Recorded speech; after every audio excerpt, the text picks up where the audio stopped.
The first lady is here. First lady of DaBaby Entertainment. I go by the name of Kayy Kilo.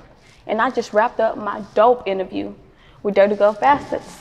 And I just jumped off the porch. I really been did it though. Gang. Like, ooh, watch out. Horns on foreigns, I pop out.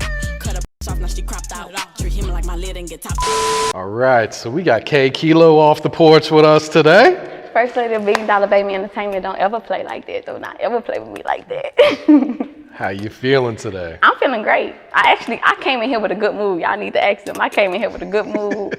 I've been taking me a couple of little shots, you know what I'm saying? And I don't never take shots before interviews, but today was a good day. And I look cute as hell. There it is. No, I appreciate you coming by today. So originally from Baton Rouge, is this right? I'm from the 225, yes. I'm from Baton Rouge, Louisiana, and Lake Charles, Louisiana. Lake Charles be getting mad when I don't be talking about them, you know what I'm saying? Because I went to high school like that and stuff like that. So Baton Rouge and Lake Charles, but I'm really putting on for the whole Louisiana. I feel like we never had like a female go super mainstream from Louisiana. So I want to be the first to do it, like just put my whole state on, you know? I feel that. So what was your childhood like growing up in Louisiana? I had, it was like split lives. It was just like in Baton Rouge, you had my family, like they had money. You know what I'm saying? Like, okay, they had illegal money, but they had money. And then when you went home to my mom in Lake Charles, it was like she had 5 kids, you know, she was a single mom. So it's really like I learned from both. It's like in Baton Rouge, it was like, go get it by any means necessary. And then on my mom's side, it was just like, don't never depend on nobody, you know what I'm saying? And you can do shit the legal way. So it's just like, I'm like, all right, I could do shit the illegal way and I could do shit the legal way because I watched my mama do it with like 5 kids. So, you know, they both really made me a hustler in whatever I put my mind to, whatever I go after, I get it done because both of them impacts, it was just like, you know, I went without. I remember eating leftovers after leftovers after leftovers, then going to Baton Rouge to my daddy's house and what's a leftover, you know? So it was both lives, but it really taught me balance and it really taught me how to be humble. So it don't matter how big I get in life, I'm always be humble because I had the struggle life and I had the get it by any means necessary and you're not gonna struggle life. So therefore it's just like, if anybody get in my way, I'm gonna bulldoze you, like I take it out your mouth just because of what my people told me, you know? Yeah, that's rare that we hear that because most people either grew up just struggling or they grew up well off, not having to go through both. Was that an easy balance for you or was it an easy transition going from one to the other? It would be times where you would be like, oh, I want to go back home with my mom because, you know, it's like, that's your mom, you know? And then it'll be times like, oh, I want to go back to Baton Rouge because Christmases, you know, we had the motor scooters that they was having us riding like real Harleys at like 12 and 13. Like they didn't care, just whatever they needed to give us to get us out the fuck they face, you know what I'm saying? It was just like, okay, what y'all want? Okay, here. So it's like we had everything, you know? So it's just like, it really wasn't hard for me. It just really taught me a lot of stuff. Like it taught me balance in life. So I feel like I needed that. Okay. Yeah. Because I feel like if I wouldn't have had that balance, I probably would be arrogant as hell. I probably wouldn't think about others, you know. I probably wouldn't be sympathetic for lesser than jobs, you know, like 9 to 5s. Like, but I respect 9 to 5s and I respect a hustler too. It's like nobody can talk down on neither one of them to me, you know. It's because it's like I seen both lives. Yeah, I feel that. And you went out to Houston for college? Yeah, man, I was a cheerleader, so I wanted to cheer for TSU, and I wanted to go to TSU. I moved to Houston for like 2 months, and I hated it, but my goal was always like, you're gonna move to Houston, you're gonna start doing music there, you're gonna pop and you're gonna blow. But this was like 2013, I was telling myself that, you know, like graduating high school and stuff like that, like I told myself that. But then it was like the person that got me into the studio, that showed me how to do my first rap, that showed me how to cut a song, he ended up dying. So when he died, I just was like, I just didn't want to do it no more, you know? I just was over it. And then so I left Houston. Houston was way too fast for me. I was 17 when I graduated. It was way too fast. This when Molly was first out, you know what I'm saying? I see people popping Molly. I see people in the club. You know, it scared me because I never really been around stuff like that, like influenced in it. So I just knew if I was to stay in Houston at that moment, no telling where I would be in life right now. So I ended up going to Baton Rouge. I went to Baton Rouge for like almost a year, and I ended up having a baby. I had a baby, and I just told myself, like, you got to do better. You know, like, I feel like if I would have stayed there, I would have had like 3-4 more kids, you know, and I would have been, you know, 3-4 different niggas' baby mamas, and I ain't got that time. I ain't got time for that. So I just wanted better for myself, and I wanted better for my daughter. So that's when I decided I wanted to move to Atlanta. And I packed up and I left. I was 18 years old with a 3-month-old baby. I hopped on a mega bus. I had like $30 to my name, and I took whatever I could fit in my book bags and suitcase off for her, and a little bit of stuff for me, and I just came to Atlanta, and I worked 4 jobs. I worked at Hooters on Terra Boulevard. I worked for the Falcons. I worked for Stats, and then I started being a bottle girl. Okay. So what'd you think of Atlanta when you first arrived? I loved it. I loved it because Atlanta was so embracing. Atlanta was like, they're for the blacks, you know what I'm saying? Like, they really look out for each other. Like, honestly, the rap scene out here, it wins so much because everybody look out for each other. Everybody come back to support each other. Everybody hop on each other's song. When you go to other places, it's like, nah, I don't want to support him. I don't want to post him because somebody might see him and he may win before me. And what I noticed in Atlanta is like, nah, we all gonna make it. So I respect Atlanta. I love Atlanta. Yeah. So what brought you back to Houston then? You know, every time I have an interview, I say this same thing, and I don't never tell nobody the full story or whatever, but it was just like, I was dating a guy. I'm gonna tell you more than I told anybody else. Okay. I was dating a guy, and he was just really into a lot of street shit, you know, and I knew about it, you know, but I was a girl, you know, I was a young girl, you know, I was like 18, 19, he was like 26, 27, like older than me, you know, so by that time you got my mind going to where it's like, whatever you're doing, I don't care. So he got into some street shit, and, you know, women are easier targets, and when they couldn't get to him, people came after me, and it was just like a horrible situation that I went through. I don't want to get too much into detail with it because I don't think I'm supposed to yet, you know. But they came after me, and it was just very traumatic. And it scared my family because I didn't have nobody. It was just me and my daughter out here, and everybody felt like they couldn't get to me. They couldn't do nothing for me, you know. And my mama just really wanted me home, but I didn't want to go to Louisiana. I never wanted to go back home. I just always promised myself, no matter what I go through, you'll never go back home. Like, I slept on floors in Atlanta. Like, I struggled. Like, it wasn't just like I got on my shit, you know, I struggled, but I made sure that I just never went back home. And so, sorry, because I don't never talk about this. So whenever that happened to me, it happened to me on New Year's Eve, 2019. And I went back to Louisiana for like 3 weeks, and I was miserable, you know. I didn't want to be there. I was kind of embarrassed about what happened to me, but I don't even know why I was embarrassed. But, you know, it's just, when you don't know how to feel, it's like whatever, you know. So I just didn't want to live no more. I didn't want to live. All this joy that you see inside of me was gone. Like, I didn't talk to nobody. I just was really down on myself. And the only thing that kept me going was music. And then, so that's how I ended up getting to Houston, because I was like, well, fuck it. If I don't want to be in Louisiana, I'm gonna just go right here to Houston. Like, Mom, are you okay with me just going right there to Houston? It's 2 hours away. And she was okay with that. Now, let me show you how crazy go I work, right? Remember in the beginning of this interview, I told you whenever I graduated high school, I said I wanted to go to Houston and start doing music and make it with music. I feel like at that time, when I went to Houston the first time, it wasn't time for me. So that's how come, I'm not saying that's why my brother had to die, but he wasn't my real brother, but we were close. I'm not saying like that's probably why he had to die or that's why I wasn't in Houston, but it was like so many obstacles happened for me to leave Houston because I don't feel like it was the right time. And I feel like I was so in love with Atlanta to where God knew that it had to be something big for me to leave Atlanta, because I would have never left Atlanta. And how crazy God work is, I moved to Houston and I started doing music, and in less than a year, I got signed to one of the hottest niggas in the game right now, DaBaby. And you know what I'm saying? Like, I'm the first lady of $1 Billion Baby Entertainment. Like, we go so hard with my videos. We go so hard with my rollout. Like, we not even done rolling me out yet, you know? So I just feel so blessed. I just feel so blessed. That might be an understatement. Yeah. Yeah, right. So how long did it take for you to shake back mentally after that experience? Honestly, I'm not.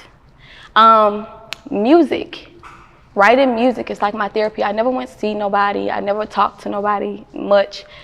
Music, me writing fun songs or sad songs or songs talking about fuck a nigga, it just takes me to another place to where I feel like it heals me. When I know that I probably need real help because sometimes I have really bad days. But, you know, I take it day by day. Yeah, I feel that. Looks like you're doing well. Yeah, right?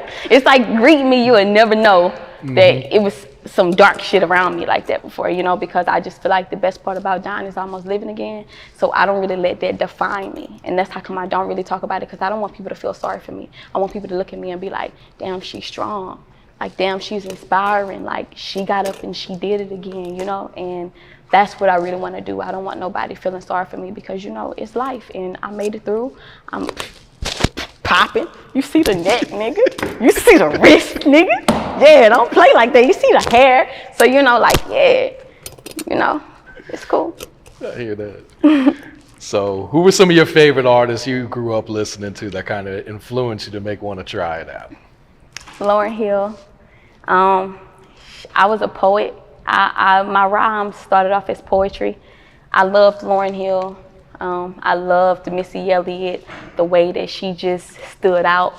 She didn't care what people thought about what she wore. She didn't care about being half naked. She would have a big ass pants on in the video with a big head, you know, and so I get a lot of my creativity from her. Like I get like a lot of my, this type of shit, you know, from her, you know, just being different, being original. And Nicki made me spit. Like she turned my poems into like rapping. Like when I saw her coming out and rapping like that, standing with a whole bunch of men, it was just like, I can do that. Like, I want to do that, you know? And there's so many other people that inspired me too, but those are my top three. And of course, like Boosie and Wayne and Webby, you know them because I'm from Louisiana. But as far as like super mainstream at that time, as far as women, Lauren, Missy Elliott, and Nicki Minaj. Okay. I understand you're a big NBA YoungBoy fan too. Oh my God. I saw you turn it up on the gram too. Listen, I love YoungBoy. Like, not even like that. Like, I love how he don't give a fuck. I love how the whole industry is against him and that nigga still drop tape after tape after tape. You know, and he from BR, and I just like what he be talking about in his songs. I could feel him in his songs, you know. I like how he be so turned up, and I like how he just him. Like, he's never tried to change for nobody in the industry ever. Like, I was shocked when I saw him get white teeth, you know what I'm saying? But, you know, the white teeth is lit, but, you know, it's like, he just don't give a fuck. And I'm a super fan of YoungBoy. Like, and I like other people that probably dislike YoungBoy, but it's just like, I ain't never picking no side. I ain't picking no sides. And if I gotta pick a side, You see where you stand. I don't want to say that because that might hinder a few of my features.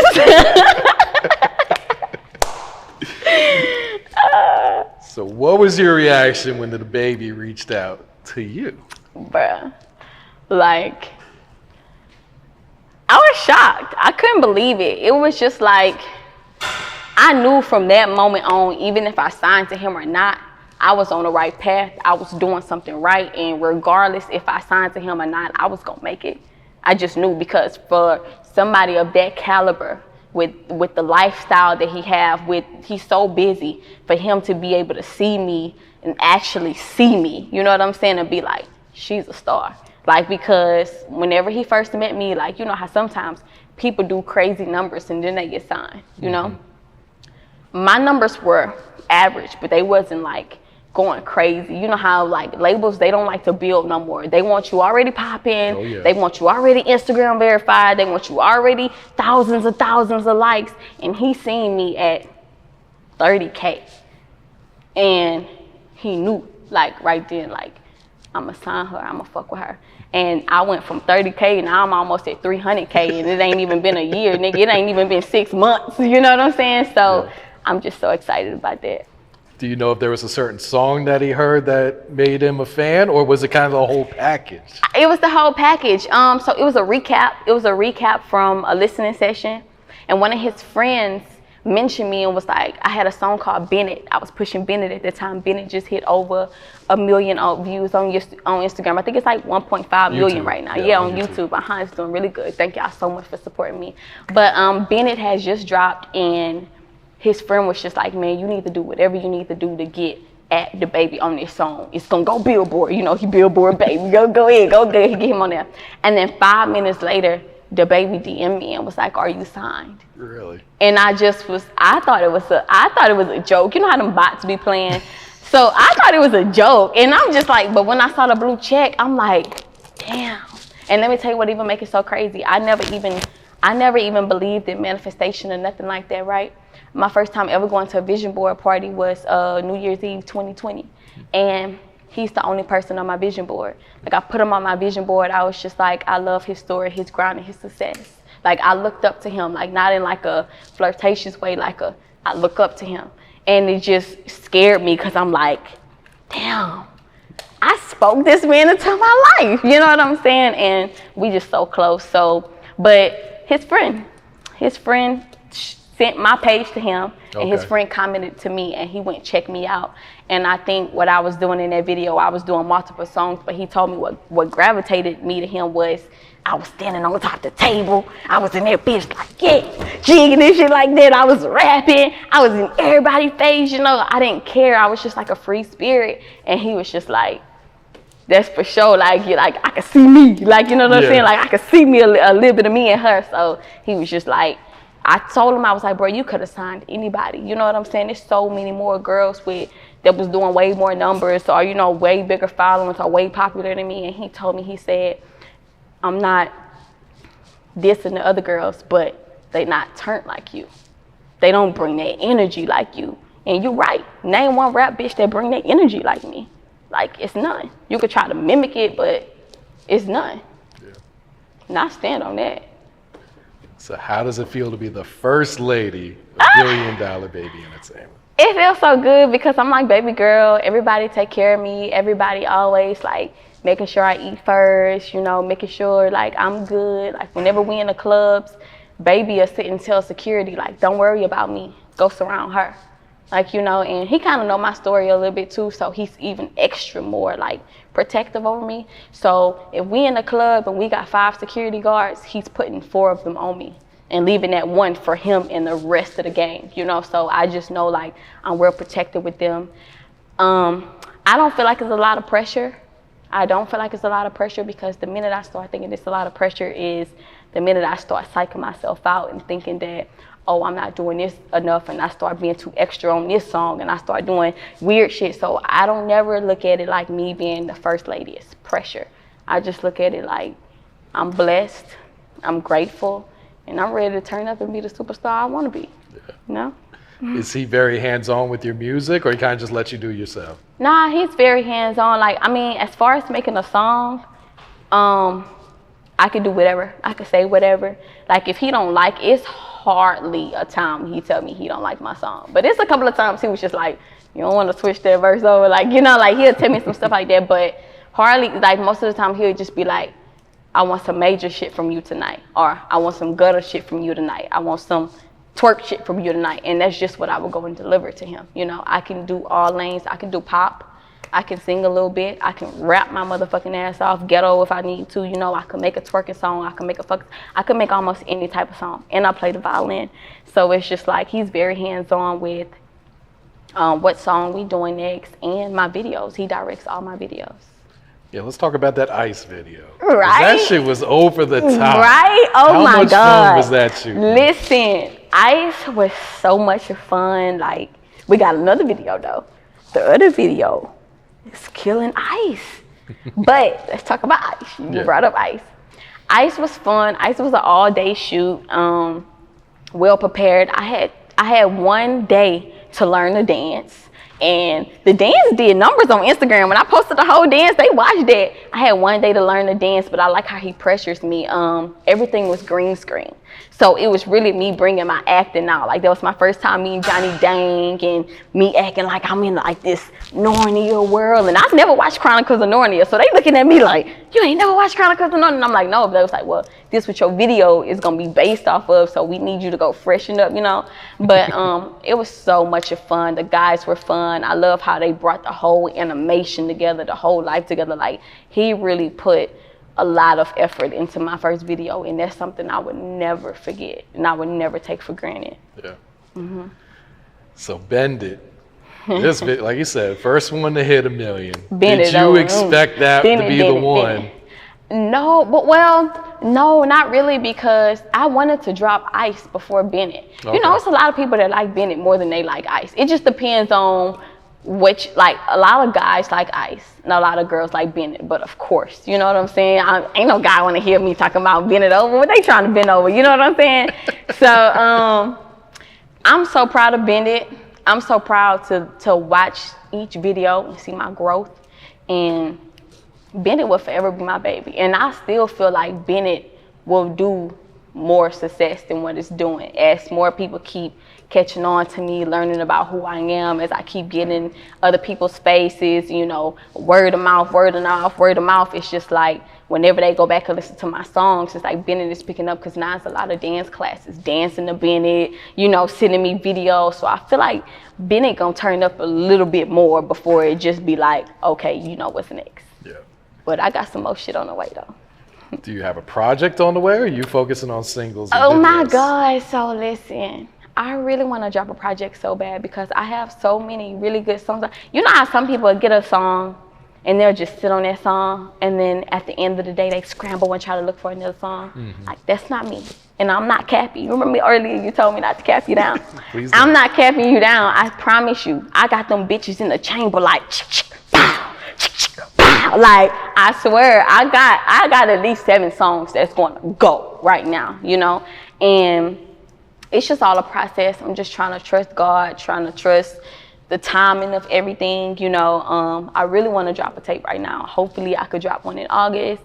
Okay. Make sure y'all go tag Baby in his comments and tell him let Kilo drop a tape in August, you know what I'm saying? But yeah, we're just focusing on singles right now until, you know, he feel like the world bites down all the way, then he like give him a tape. But I want to give him a tape right now, because I be like, bro, I want them to hear everything, you know? Yeah. Do you know what the next single or next video is going to be? I can give you the song title. Come on, give us that. It's called Slow Down, and it's a pop song. Okay. I went pop already because I didn't want them to box me in, you know, like I like the rap lane, you know, but I'm not in competition to be the next best rap female. Like, you know, like I want to be an overall artist. Like I want to be able to play my violin at my concerts. I want to be able to let people feel me instead of just rap. I want to be able to sing. I want to be able to chill and talk to them.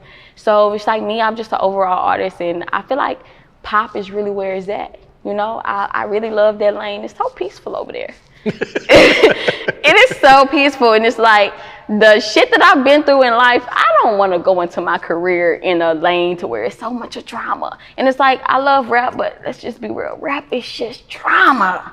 And then when you go to pop, name one pop artist that be on Instagram arguing with each other, dissing each other. You can't name one, because it's just so peaceful. So it's just like, I really want to go pop anyway. I don't blame you. Right. Seems like less headaches anyway. I like festivals. I want to be on the biggest festivals. Like, that's my goal. You about to be on one of them. I'm on Rolling Loud. Oh my God, yes. I'm on Rolling Loud. I'm on all 3 on for the rest of the year too. Okay. The one in New York and the one in LA. I don't think I'm supposed to be telling people that, but oh well, bitch. Yeah, bitch. I stand on that. Yeah, I'm on all 3.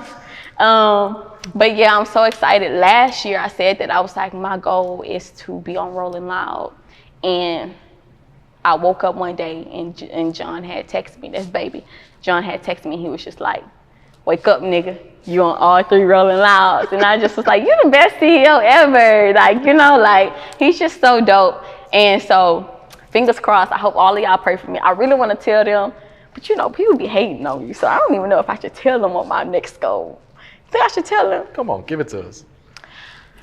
I really want to be on Coachella, and I really want to be on Travis Scott Astroworld. That nigga shit sold out in 45 minutes and he didn't even drop the lineup. He just announced he was doing one. You know? Like, I got to be on there. And I live in Texas. Like, I'm not from Texas, of course. You know, I'm not trying to just come and take over your city. But I live in Houston. You know what I'm saying? And I be shouting Houston out. And I just feel like I deserve a place on his Astroworld lineup. So, fingers crossed, everybody that's a fan of me, you know, go tag Travis Scott or just pray. You know what I'm saying? Manifest it in the world that I'm going to be on it in this fall. Mm-hmm. And fuck all the haters. If y'all hating on me, oh well, God gonna block you bitch ass niggas anyway. How much fun was it going back to TSU for that performance last month? Oh my God. Okay, so let me tell you, I never had went to TSU. I never went. I wanted to go. I told my mom I was going. She was fucking So mad you at actually me. never went to class? I never went. I never went to TSU. I never went because I was so scared of Houston. But that's why I was supposed to go, but I never went to TSU. So me going to TSU, another grateful feeling. Like, I just be so grateful, bro. Another grateful feeling. They showed me so much love. Like, I didn't even think that I had that much love at TSU. They were so sweet.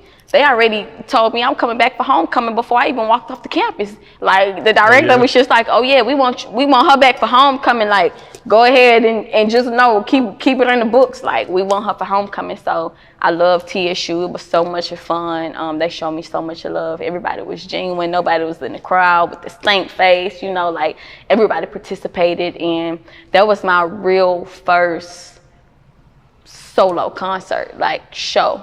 And for that shit to be a college university, that just lets you know where I'm going in life. You know what I'm saying? Like, that's huge, bro. People don't get that until they're like second and third year in, you know? Yeah, that's for real. So you mentioned being a mother. What has motherhood taught you about life? Ooh, you know, motherhood calmed me down because I'm a firecracker. A lot of people don't know that, but I used to spit on a bitch quick. You know, I'm so serious. And I don't even talk about this side of me, but I'm just being so honest with you. I used to spit on a bitch quick. Every day I used to wake up and choose violence. And what my daughter taught me was that it's so much more to life. And now when you know that you got like a little bitty human being with little bitty feet and little bitty hands and so vulnerable and they looking up to you and they're depending on you and they love you, it's just like, I even go harder because of that. So when people be like, man, her work ethic, her grind is just so crazy, I'm not even doing it for me no more. I don't even matter. It's my daughter. You know what I'm saying? She taught me so much of patience. She taught me love. She taught me how to focus. And honestly, without her, I don't know where I would be, you know? Yeah. Like whenever I was really fucked up in the head and I didn't want to be here no more, she was the only reason why I stayed, because it's like she don't have a father, so if I leave, then she has no one, you know? Yeah. And I saw one of your lives where you mentioned you're not gonna post her on your social media. Yeah, you know, I post her sometimes, but not, you know how people, I don't have nothing against people that post their kids, you know, but me, I just know how cruel the world can be, and I see how cruel them motherfuckers be in them comments to other people's kids. And me, I can't take that, because I would argue with them on the net. You know, I would get in them comments and be like, bitch, I spit on your mama. Like, you know, like I say that shit, like, and I'll be really trying to find them and fight them behind my child. You know, like that's how much I love. Like, I'm a Leo, so it's like I'm very overprotective. So it's just like, until she's old enough to understand the media and understand how to carry herself and understand how to narrate her own life, I just don't want to do it, because, you know, you'll just have people come on there and just say negative shit just because they're miserable. And it's just like, and I also just want her to go to school and have real friends and have real teachers, and not motherfuckers that just want to be her friend because her mom is signed to $1 Billion Baby, or her mom is Kayy Kilo, or, you know, they're being nice to her or picking on her, you know? So I just want her to have a normal life. I totally respect that. Yeah. So the Kilo Cartel. Talk about what your fans mean to you. What you say? Say that again.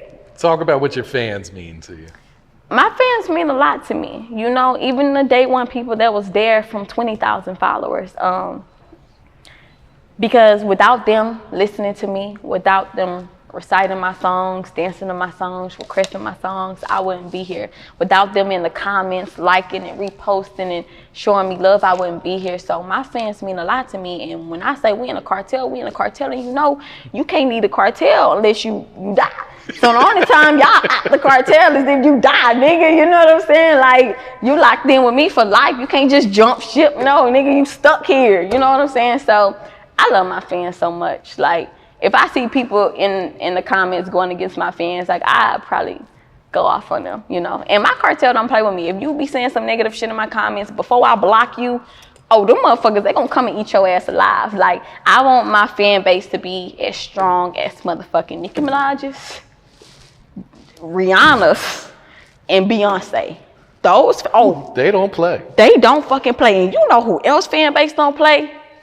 Young boy. I was gonna say. Oh my God, bitch, let me tell you, you got them 4K Trey niggas everywhere. So it's like, I want my fan base to be as big as theirs, you know, and that's just really what I strive for, but the positive way. I don't want the mean ones that's just going to start shit, because you got the motherfuckers that gonna start shit. I just want the ones that just really love me, like they got fans that really love them. Sorry. No, that's what's up. What's next for Kayy Kilo? What's next for Kayy Kilo? So I'm dropping a new single called Slow Down really soon.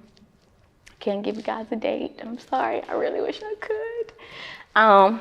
Catch me on Rolling Loud.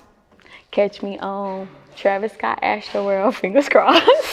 Talk it into existence. Catch me on Coachella, you know, and just real big things. I really feel like at the end of this year, I'm going to be super buzzing, like super going crazy. My name going everywhere. Y'all might call me back for a second interview, you know what I'm saying? Because it's going to be going that crazy. I know it will. I feel it in my spirit. I just got to trust God's timing. So what's next for Kayy Kilo is being a motherfucking megastar that God called me to be, you know? That's what's next. Any shout outs before we wrap it up?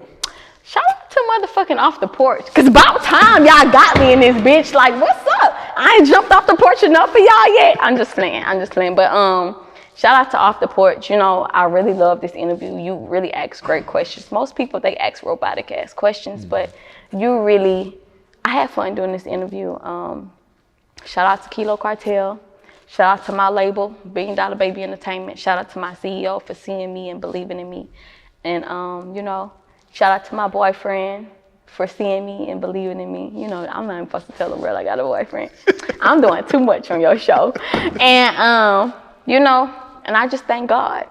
And shout out to my motherfucking haters, because every time you hate on me, bitch, every time you say I can't rap, every time you go and comment under my motherfucking pictures with that negative shit, guess what? God be like, a little bit more blessing for Kilo. Oh, another negative? A little bit more blessing for Kilo. So keep on hating on me, bitch, because the more you hate, the more I go up. So, you know, shout out to my haters, and always keep God first and shit. Shout out to myself for being dope as a bitch and cute as a bitch. And shout out to my motherfucking hairstylist D, because she got me looking good as a bitch. Like, ooh, watch out. Horns on foreigns, I pop out. Cut a bitch off, now she cropped out. Treat him like my lid and get topped off. That mean I give me some hit.